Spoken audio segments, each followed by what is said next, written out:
नमस्कार दोस्तों, एक बार फिर से स्वागत है आपका अपने YouTube चैनल विकास फिजिकल एजुकेशन स्टडी पर। और मैं आपका साथी विकास लगातार खेल व शिक्षा की जानकारी के लिए बना हुआ हूँ आपके साथ। तो दोस्तों, हमारी ये जो क्वेश्चन सीरीज चली हुई है, गेम से रिलेटेड ही 4-5 क्वेश्चन सीरीज बनाऊंगा, जिसमें सिर्फ गेम से रिलेटेड और सिर्फ वे क्वेश्चन होंगे जो किसी न किसी एग्जाम में आए हैं। तो दोस्तों शुरू करते हैं आज की हमारी ये सीरीज। पावर लिफ्टिंग में सही क्रम है squat, deadlift, bench press, squat, bench press, deadlift, deadlift, bench press, squat, इनमें से कोई नहीं। आप अपना उत्तर लिख लीजिए। पावर लिफ्टिंग का सही क्रम है। यह क्वेश्चन भाई बहुत बार आया है, डीएसएसबी में बहुत बार आया है, एस्टेट में बहुत बार आया है। डीएसएसबी के जो 7 एग्ज़ाम हुए हैं अब पीछे 4-5 साल के दौरान, 7 या 8, 1-2 कैंसिल हो गया था वो, उनमें से 4 में आया है लगभग, और 2-3 बार एस्टेट में आ चुका है। तो इसका जो राइट आंसर है वो क्या है भाई? Squat, bench press, deadlift. ये पावर लिफ्टिंग का क्रम है भाई, स्क्वैट, बेंच प्रेस, डेडलिफ्ट। आगे चलते हैं। अगला क्वेश्चन है भाई, बार व बेल्स का प्रयोग किस खेल में होता है? बार व बेल्स का प्रयोग किस खेल में होता है? डीएसएसबी में 2 बार यह क्वेश्चन आया भाई। तो हॉकी, पोलो, बाधा दौड़, भारोत्तोलन। आप अपना उत्तर लिख लीजिए। बार व बेल्स का प्रयोग किस खेल में होता है? हॉकी, पोलो, बाधा दौड़, भारोत्तोलन। तो इसका राइट आंसर है भारोत्तोलन। भारोत्तोलन में इसका प्रयोग होता है। और भाई क्लीन एंड जर्क शब्दावली भी भारोत्तोलन से संबंधित है। ये भी क्वेश्चन आता है, clean and jerk. Clean and jerk शब्दावली किस खेल से संबंधित है भाई? ये भी भारोत्तोलन से है। और कर्मन मल्लेश्वरी ने 2000 ओलंपिक में, सिडनी ओलंपिक में भारोत्तोलन में 69 किलोग्राम में कांस्य पदक जीता था। कर्मन मल्लेश्वरी का संबंध कहाँ से है भाई? आंध्र प्रदेश से, और हरियाणा में इनकी शादी हुई है। भारोत्तोलन से है भाई बारबेल्स का संबंध। और क्लीन एंड जर्क शब्दावली भी इससे संबंधित है। आगे चलते हैं दोस्तों। मैराथन दौड़ की मानक दूरी होती है। मैराथन दौड़ की मानक दूरी होती है, आप अपना आंसर लिख लीजिए। 42.195, 42.385 किलोमीटर, 42.115 किलोमीटर, 42.575 किलोमीटर। आप अपना आंसर लिख लीजिए। मैराथन की दौड़ की दूरी होती है 42.195, 42.385, 42.115, 42.575। तो इसका जो राइट आंसर है वो है 42.195। और 26 मील और 385 गज, आपको ये भी याद रखना है। 26 मील 385 गज इसकी दूरी होती है। और भाई मैराथन का नाम, मैराथन एक जगह के नाम पर पड़ा था, और प्राचीन ओलंपिक में भी मैराथन थी। और इसके मील में इसको 300, इसका है भाई 26 मील 385 गज, आपको ये भी याद रखना है। आगे चलते हैं दोस्तों। खो खो में कितने क्रॉस लेन होते हैं? खो खो में कितने क्रॉस लेन होते हैं? डीएसएसबी में भी आया भाई, एस्टेट में भी आया है, और केवीएस 2015 में भी आया है। तो इसका जो राइट आंसर होगा 6, 7, 8, 9, 6, 7, 8, 9। तो राइट आंसर क्या है भाई? इसका जो राइट आंसर है आप पहले लिख लीजिए, इसका राइट आंसर है 8। और खो खो में पोल टू पोल दूरी 23.50। और अब खो खो का जो मैदान का आकार है 27x16, पहले 29x16 था। पोल टू पोल दूरी है 23.50 मीटर, आपको ये याद रखना है। और 8 क्रॉस लाइन होती हैं खो खो में। 1960 में खो खो फेडरेशन का गठन। आगे चलते हैं। खो खो में भाई 9 खिलाड़ी होते हैं खेलने वाले, और 3 एक्स्ट्रा होते हैं खो खो में, आपको ये भी याद रखना है। आगे चलते हैं दोस्तों। अगला क्वेश्चन है भाई, जूडो में सबसे ऊंचा स्कोरिंग पॉइंट है। जूडो में सबसे ऊंचा स्कोरिंग पॉइंट है कोकावाजारी युको इप्पोन। बहुत बार क्वेश्चन आया है भाई, ये डीएसएसबी में भी आया है, एस्टेट में भी आया है, और केवीएस 2015 में भी आया है। तो दोस्तों इसका आंसर आपको देना है कोकावाजारी युको इप्पोन। तो इसका राइट आंसर है इप्पोन।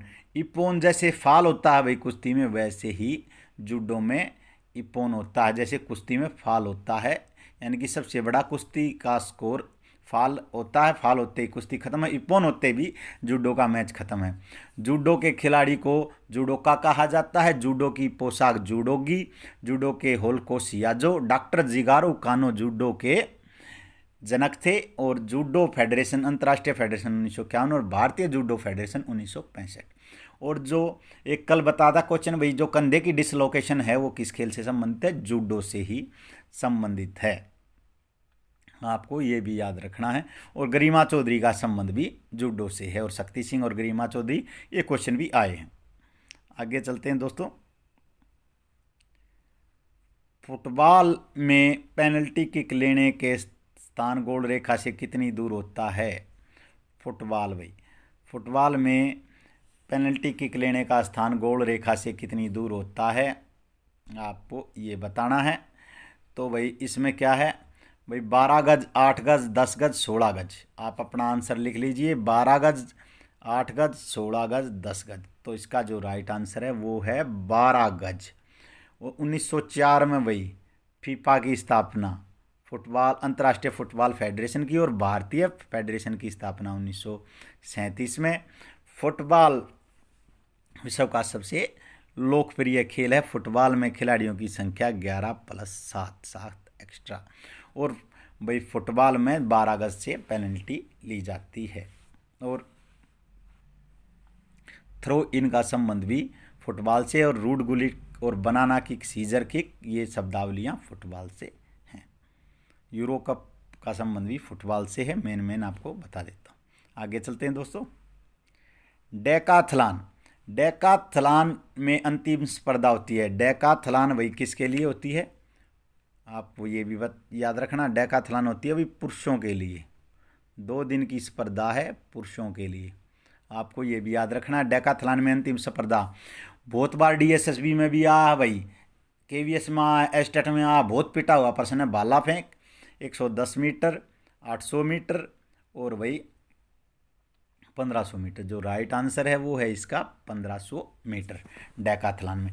डेकाथलॉन के इवेंट इस प्रकार हैं भाई, 100 मीटर दौड़ है, फिर भाई लॉन्ग जंप है, फिर है भाई शॉर्ट पुट है, फिर हाई जंप है, और जो पहले दिन की अंतिम स्पर्धा हो 400 मीटर है। और अगले दिन है भाई 110 मीटर बाधा दौड़, long pole vault, javelin throw और डिस्कस थ्रो। और ये 1500 मीटर, ये अगले दिन की स्पर्धाएं हैं। और अंतिम स्पर्धा 1500 मीटर है, आपको ये याद रखना है। आगे चलते हैं दोस्तों। भाई थोड़ा सा ये तरतीब से पहले दिन के बता दिए मैंने। भाई पहले दिन है 100 मीटर, फिर है भाई लॉन्ग जंप, फिर है शॉर्ट पुट, और फिर है हाई जंप, और फिर उसके बाद है 400 मीटर। और अगले दिन है 110 मीटर बाधा दौड़, पहला इवेंट, और अंतिम इवेंट है 1500 मीटर। और फिर है डिस्कस थ्रो, पोल वॉल्ट और जेवलिन थ्रो, और अंतिम स्पर्धा है 1500 मीटर। आपको ये भी याद रखना है। डेकाथलॉन की अंतिम स्पर्धा क्या है भाई? 1500 मीटर, आपको याद रखना है। आगे चलते हैं। और भाई इसमें एक और क्वेश्चन आता है बार बार, 4 ट्रैक और 6 फील्ड इवेंट होते हैं, ये भी आपको याद रखना है भाई। आगे चलते हैं दोस्तों। अगला क्वेश्चन है, हॉकी में पेनल्टी स्ट्रोक नहीं, पेनल्टी कॉर्नर लेते समय, पेनल्टी कॉर्नर लेते समय किसका प्रयोग नहीं कर सकते? पेनल्टी कॉर्नर लेते समय, हॉकी में पेनल्टी कॉर्नर लेते समय किसका प्रयोग नहीं कर सकते भाई? आपको ये स्ट्रोक नहीं, कॉर्नर याद रखना भाई। पेनल्टी कॉर्नर लेते समय किसका प्रयोग नहीं कर सकते भाई? पुश का, फ्लिक का, स्कूप का, हिट का। तो हम किसका प्रयोग नहीं कर सकते भाई? हिट का प्रयोग नहीं कर सकते। और अंतर्राष्ट्रीय हॉकी फेडरेशन की स्थापना 1924 में। और भारत की जो हॉकी फेडरेशन है वो भाई अब उसको हॉकी इंडिया के नाम से जाना जाता है, आपको ये भी याद रखना है। भाई हॉकी में पेनल्टी स्ट्रोक शब्दावली भी हॉकी से है। फ्लिक, स्कूप, ये सभी पुश इन, ये शब्दावली हॉकी से हैं। कॉर्नर है भाई, ये हॉकी में पेनल्टी कॉर्नर लेते समय किसका प्रयोग नहीं कर सकते, किसका नहीं कर सकते भाई, आप हिट नहीं मार सकते। आगे चलते हैं। 3 सेकंड नियम किस खेल में लागू होता है? 3 सेकंड नियम किस खेल में लागू होता है, आपको ये बताना है। 3 सेकंड नियम table tennis, kho kho, kabaddi, basketball. तो 3 सेकंड नियम किस खेल में लागू होता है भाई, आप अपना आंसर लिख लीजिए। Tennis, kho kho, kabaddi, basketball. Basketball में लागू होता है भाई। और 3 सेकंड नियम बास्केटबॉल में है। 5 सेकंड तक एक खिलाड़ी बॉल को होल्ड कर सकता है। और भाई 3 सेकंड नियम क्या होता है, जब डी के अंदर आपके हाथ में बॉल है तो 3 सेकंड में उसको शूट करना होता है, नहीं तो आपके खिलाफ फाउल दे दिया जाता है। और जो पिछले पाड़े से लेकर आधे कोर्ट से पिछले अगले कोर्ट तक 8 सेकंड से पहले पहले बॉल को लाना होता है। और बास्केटबॉल में 1 मिनट के 4 टाइम आउट होते हैं भाई, 4 टाइम आउट, आपको ये भी याद रखना है। आगे चलते हैं दोस्तों। 3 सेकंड नियम बास्केटबॉल से है। मुक्केबाजी के खेल में 1 राउंड की अवधि होती है 1 मिनट, 2 मिनट, 3 मिनट, 4 मिनट। मुक्केबाजी में 1 राउंड की अवधि है भाई 3 मिनट, आपको ये भी याद रखना है। मुक्केबाजी में एक अंतर्राष्ट्रीय मुक्केबाजी फेडरेशन की स्थापना 1946 में, आपको ये भी याद रखना है भाई। प्राचीन ओलंपिक में कुश्ती व मुक्केबाजी का मिश्रित रूप था। पैनक्रेशन 668 ईस्वी में इसे शामिल किया गया। आगे चलते हैं दोस्तों। डेकाथलॉन, आपको बताया था अभी दूसरा क्वेश्चन ही आ गया। डेकाथलॉन एथलेटिक्स की कौन सी स्पर्धा पहले दिन आयोजित होती है भाई? 1500 मीटर लास्ट है भाई। पोल वाल्ट भी अगले दिन है, चक्का फेंक भी, डिस्कस थ्रो भी अगले दिन है। तो इसका जो राइट आंसर होगा वो क्या होगा? गोला फेंक। और गोले का वजन महिलाओं के लिए 4 किलोग्राम और पुरुषों के लिए 7.26, आपको ये भी याद रखना। आगे चलते हैं भाई। कौन सी प्रतियोगिता है भाई? पहले दिन गोला फेंक है डेकाथलन में। अगला जो क्वेश्चन है, टेनिस की दूसरी पुरानी ग्रैंड स्लैम प्रतियोगिता है US open, French open, Wimbledon, Australian open. आप पहले अपना आंसर लिख लीजिए। टेनिस की दूसरी पुरानी ग्रैंड स्लैम प्रतियोगिता है US open, French open, Wimbledon, Australian open.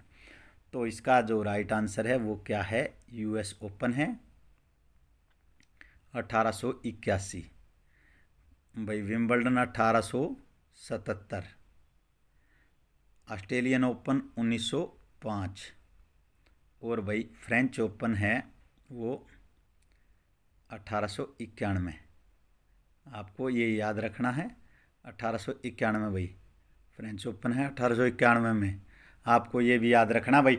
US open है भाई दूसरी सबसे पुरानी प्रतियोगिता है। विंबलडन 1877 में, यूएस ओपन दूसरी 1881 में, फ्रेंच ओपन 1891 में, ऑस्ट्रेलियन ओपन 1905 में। और क्रम है इनका होने का, पहले नए साल पर शुरू होता ऑस्ट्रेलियन ओपन, वही फिर फ्रेंच ओपन और फिर विंबलडन और फिर यूएस ओपन। लेकिन जो पुरानी के हिसाब से सबसे पुरानी है विंबलडन और दूसरी यूएस ओपन और तीसरी फ्रेंच और चौथी ऑस्ट्रेलियन। और भाई यूएस ओपन है और ऑस्ट्रेलियन ओपन है, ये हार्ड कोर्ट पर होती हैं। विंबलडन ग्रास कोर्ट पर होती है और फ्रेंच ओपन भाई लाल बजरी पर होती है। लाल बजरी का बादशाह क्ले कोर्ट पर होती है। इसका बादशाह किसे कहा जाता है? राफेल नाडाल को। आगे चलते हैं। चुक्कर व मैलेट शब्दावली किस खेल से संबंधित है? चुक्कर व मैलेट शब्दावली गोल्फ से, घुड़दौड़ से, पोलो से, हॉकी से। आप अपना आंसर लिख लीजिए। चुक्कर और मैलेट शब्दावली किस खेल से संबंधित है? तो इसका जो राइट आंसर है वो क्या है? पोलो से है। पोलो में खेलने वाले खिलाड़ी कितने होते हैं?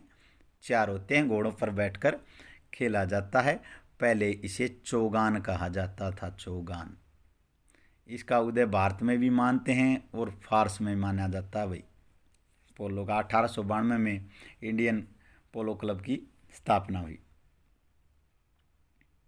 और पहले वही भारतीय फेडरेशन की 1892 में और 1982 में है शायद, 1982 में अंतर्राष्ट्रीय पोलो फेडरेशन की स्थापना, इस पर श्योर नहीं हूँ, लेकिन 1892 में भारतीय की और 1982 में, आप चेक कर लीजिएगा इसे। लेकिन पोलो में 4 खिलाड़ी होते हैं, इसका पुराना नाम चौगान है।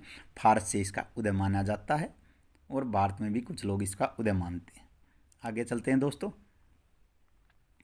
आधुनिक पेंटाथलॉन में किस खेल को शामिल किया गया है? आधुनिक पेंटाथलॉन, पेंटा का अर्थ है भाई, पहले तो ये बता दूंगा, 5 एंड लीव्स,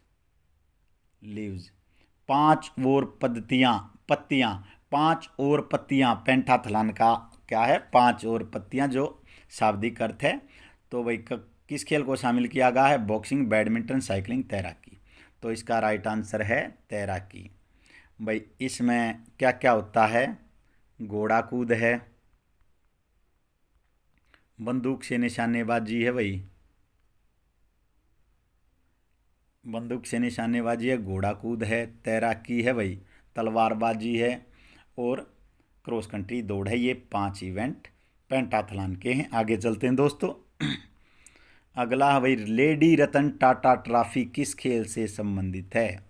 ये भी क्वेश्चन भाई केवीएस में भी आ चुका है, एस्टेट में भी आ चुका है, और भाई डीएसएसबी में भी आ चुका है। जितने भी क्वेश्चन है भाई सभी एग्जाम से रिलेटेड ही कराता हूँ, वाई याद के कोई क्वेश्चन नहीं कराऊंगा। जो ये 4-5 सीरीज बनाऊंगा मैं, सिर्फ खेल खेल से संबंधित क्वेश्चन होगी। लेडी रतन टाटा ट्रॉफी का संबंध हॉकी से है भाई। केवीएस में भी आया है, एनवीएस में भी आया है भाई, डीएसएसबी में भी आया है, और ये एस्टेट में भी आया है। आगे चलते हैं दोस्तों। फॉसबरी फ्लॉप तकनीक का संबंध किस खेल से है? फॉसबरी फ्लॉप तकनीक का संबंध किस खेल से है? अपना आंसर लगा लीजिए। लंबी कूद, ट्रिपल जंप, पोल वॉल्ट, ऊंची कूद। दोबारा बता देता हूँ, फॉसबरी फ्लॉप तकनीक का संबंध किस खेल से है? लंबी कूद, तेरी कूद, पोल वॉल्ट, ऊंची कूद। तो इसका राइट आंसर है ऊंची कूद। 1968 में मैक्सिको ओलंपिक में, हाई एल्टीट्यूड पर जो ओलंपिक हुए थे, अमेरिका के खिलाड़ी, यूएसए के खिलाड़ी डिक फॉसबरी ने ये एक तकनीक ईजाद की थी भाई। डिक फॉसबरी ने, आपको ये याद रखना है, 1968 में फॉसबरी फ्लॉप तकनीक संबंध ऊंची कूद से है, और डिक फॉसबरी ने 1968 में यह तकनीक ईजाद की थी। डिक फॉसबरी यूएसए के खिलाड़ी थे। आगे चलते हैं दोस्तों। किस खेल में टाइम आउट नहीं होता है? किस खेल में टाइम आउट नहीं होता भाई? Hockey, basketball, football, volleyball. किस खेल में टाइम आउट नहीं होता भाई? फुटबॉल में कोई टाइम आउट नहीं होता है। फुटबॉल विश्व का सबसे लोकप्रिय खेल है। 1904 में फीफा की स्थापना और भारतीय फुटबॉल फेडरेशन की स्थापना 1937 में। और भाई पेले है जो महान खिलाड़ी हैं, और भी एक खिलाड़ी हैं, उनका मैं आगे जिक्र करूँगा, जिनका हाल ही में निधन हो गया है। आगे चलते हैं भाई। पेरी ओब्रायन तकनीक का संबंध किस खेल से है? पेरी ओब्रायन तकनीक का संबंध किस खेल से? अपना आंसर लगा लीजिए। भाला फेंक, गोला फेंक, चक्का फेंक, लंबी कूद। तो इसका जो राइट आंसर होगा वो क्या है भाई? भाला फेंक, गोला फेंक, चक्का फेंक, लंबी कूद। तो इसका राइट आंसर है गोला फेंक। गोला फेंक, शॉर्ट पुट से है भाई पेरी ओब्रायन ने 1952 हेलेंस्की ओलंपिक में, फिनलैंड की राजधानी है हेलेंस्की, और फिनलैंड को झीलों का देश कहा जाता है। और पेरी ओब्रायन ने 1952 हेलेंस्की ओलंपिक में यह तकनीक ईजाद की थी, गोला फेंकने की। पेरी ओब्रायन का संबंध किस देश से है भाई? यूएसए से था। यूएसए, पेरी ओब्रायन का संबंध यूएसए से है। और शॉर्ट पुट की 2-3 स्टाइल होते हैं भाई। पेरी ओब्रायन है, डिस्कोपट है, और सेल्फ। ये स्टाइल, ये गोला फेंकने के स्टाइल हैं, शॉर्ट पुट के स्टाइल हैं। और पुरुषों के लिए 7.26 किलोग्राम और महिलाओं के लिए 4 किलोग्राम गोले का वजन होता है। आगे चलते हैं दोस्तों। और गोले का फेंकने का क्षेत्र का जो डायमीटर है वो 2.135 मीटर होता है। आपको ये भी याद रखना है। अभी जिक्र कर रहा था भाई, अभी हाल ही में ही 25 तारीख को इनका निधन हुआ है। माराडोना का संबंध किस खेल से संबंधित है? Maradona polo, cricket, table tennis, football. Maradona का संबंध किस खेल से? अपना आंसर लगा लीजिए भाई। बहुत ही पॉपुलर खिलाड़ी थे। माराडोना का संबंध फुटबॉल से है भाई। इनका पूरा नाम था Diego Armando Maradona. Diego Armando Maradona इनका नाम था। ये किस देश से हैं भाई? अर्जेंटीना। इनका संबंध किस देश से है? अर्जेंटीना। अर्जेंटीना दक्षिण अमेरिका महाद्वीप का एक देश है। अर्जेंटीना की राजधानी ब्यूनस आयर्स है, जो ला प्लाटा नदी के किनारे है। मांस उद्योग के लिए यह प्रसिद्ध है। और अर्जेंटीना में घास के मैदानों को पंपास कहा जाता है। आपको ये भी याद रखना। जीके का है 24 अंतर हो जाएंगे। लेकिन डिएगो अर्मांडो माराडोना इनका पूरा नाम था। अर्जेंटीना से ये संबंध रखते थे, फुटबॉल के खिलाड़ी हैं। इन्हें पेले के साथ सदी का सर्वश्रेष्ठ फुटबॉलर चुना गया। पेले के साथ संयुक्त रूप से 20वीं सदी का सर्वश्रेष्ठ फुटबॉलर, 20वीं सदी का सर्वश्रेष्ठ footballer Diego Armando Maradona. Claudia इनकी पत्नी का नाम था भाई, क्लाउडिया। और हार्ट अटैक से, हृदयाघात से इनका निधन हो गया है 25 नवंबर को। आगे चलते हैं। ये भी रिलेटेड इन्हीं से क्वेश्चन है। अर्जेंटीना ने फुटबॉल विश्व कप किस वर्ष जीता? 1982, 86, 1990, 94। अर्जेंटीना ने फुटबॉल विश्व कप कब जीता भाई? फुटबॉल विश्व कप की शुरुआत हुई भाई कब? 1930 में। कहाँ भाई? उरुग्वे में। और उरुग्वे ही चैंपियन बना। और अर्जेंटीना ने कब जीता भाई? 1986 में। कप्तान कौन थे? Diego Armando Maradona. आपको ये याद रखना है। अर्जेंटीना के खिलाड़ी थे डिएगो अर्मांडो माराडोना। 25 नवंबर को इनका निधन हो गया। क्लाउडिया इनकी पत्नी का नाम। और भाई 20वीं सदी का संयुक्त रूप से पेले के साथ इन्हें सर्वश्रेष्ठ फुटबॉलर चुना गया। अर्जेंटीना की राजधानी ला प्लाटा ना ब्यूनस आयर्स है, और जो ला प्लाटा नदी के किनारे है। और अर्जेंटीना मांस उद्योग के लिए प्रसिद्ध है।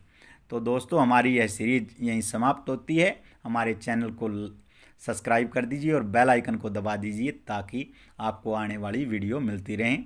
जय हिंद, जय भारत, जय जवान, जय किसान।